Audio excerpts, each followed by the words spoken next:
Hello in Malta, looking at picture by Victor PASMORE. Victor PASMORE, English, British artist. And the reason I bought the picture is because in Malta, where we have a business, he has a following. And I think that I will really fast be able to sell this picture in Malta, this print, because everyone in Malta is accustomed to the abstract PASMORE work that he did after around 1940-ish, roughly speaking. And some of those abstract works, of course, designed in Malta, painted in Malta, though when it comes to prints, they were often printed in London or Italy. So just to recap, we have a business in Malta selling pictures. A British artist called Victor PASMORE, halfway through his career, came to live in Malta and started to make abstract art. The Maltese like homegrown or sort of homegrown art, and they are buying this Victor PASMORE artwork because not only does the population like it, the government likes it. There is a lot of state support.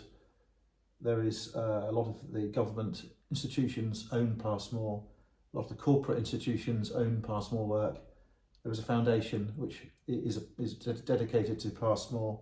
In the National Museum in Valletta, there is a room full of PASMORE stuff. So PASMORE is a fixture in Malta, and everyone's got the abstract stuff. We have a lot of it ourselves here. We have about 50 pieces of PASMORE work, but this is the only non-abstract picture we've got. It's semi-abstract in that it's not totally lifelike, but it is a copy of quite an old PASMORE. So we'll just talk about the background. So he likes this pink palette, and you'll notice this palette is consistent with many of his early paintings.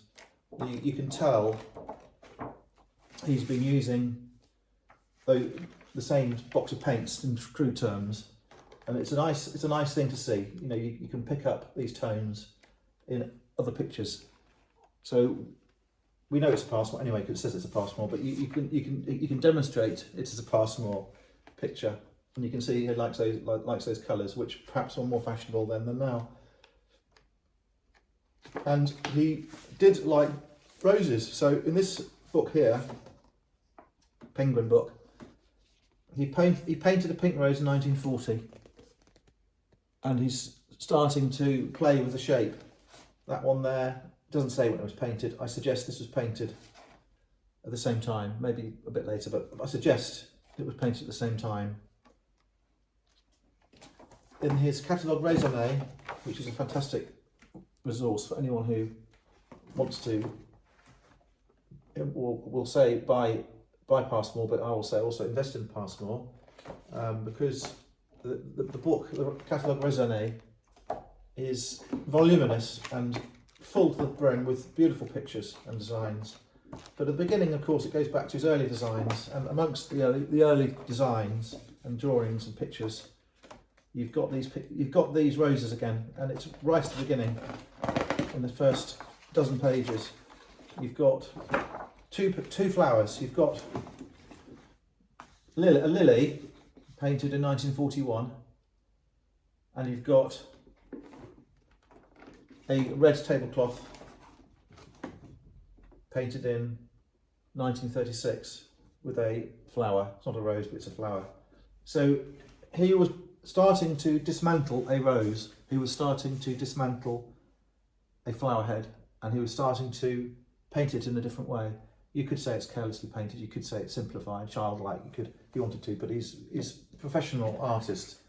He's trying to paint a rose, and he's got a nice colour, beautiful colour, and it's a nicely painted thing. And when he did waves and he did other shapes later in his career, he was also deconstructing these other shapes and then putting them back together again in a different way. So this is a sort of an indication quite early, 1940-ish, that he was going to start to do his experimentation. So we'll go back to this picture. It is a limited edition print.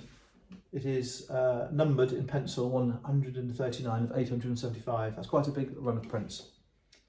The condition of the print is fantastic, other than blotches, which is a deterioration through the way the paper's been stored. It's not irregular, and it's not mould, and it's not splashes, and it's flat. And I think you probably could get someone to take it off. We're going to leave it on.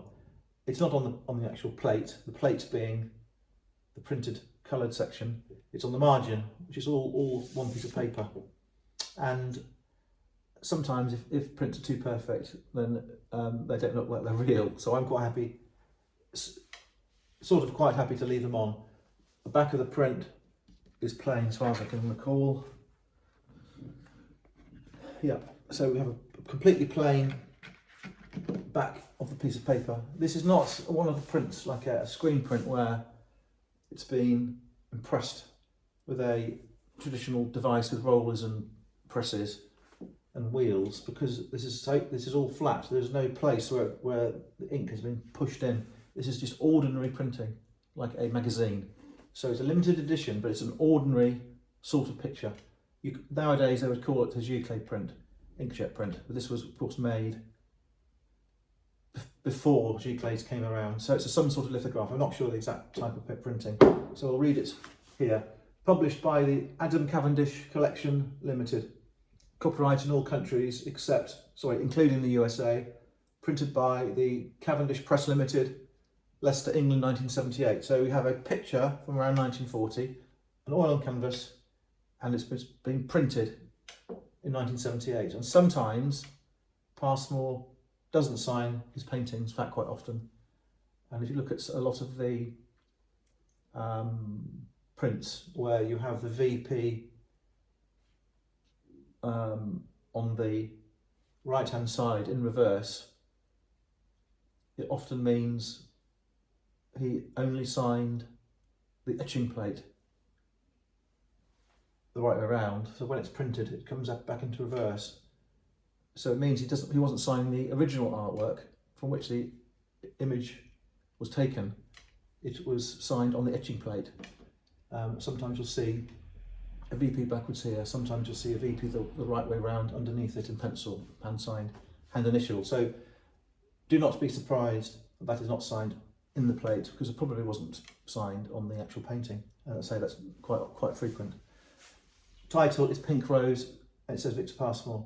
This reproduction is one of a single edition limited to 875 copies, approved by the artist. So you've got a non-late, pre-Maltese era, pre sort of abstract. It's a semi-abstract rose. It's an oil on canvas. It's the bridge between the ordinary paintings he started off doing.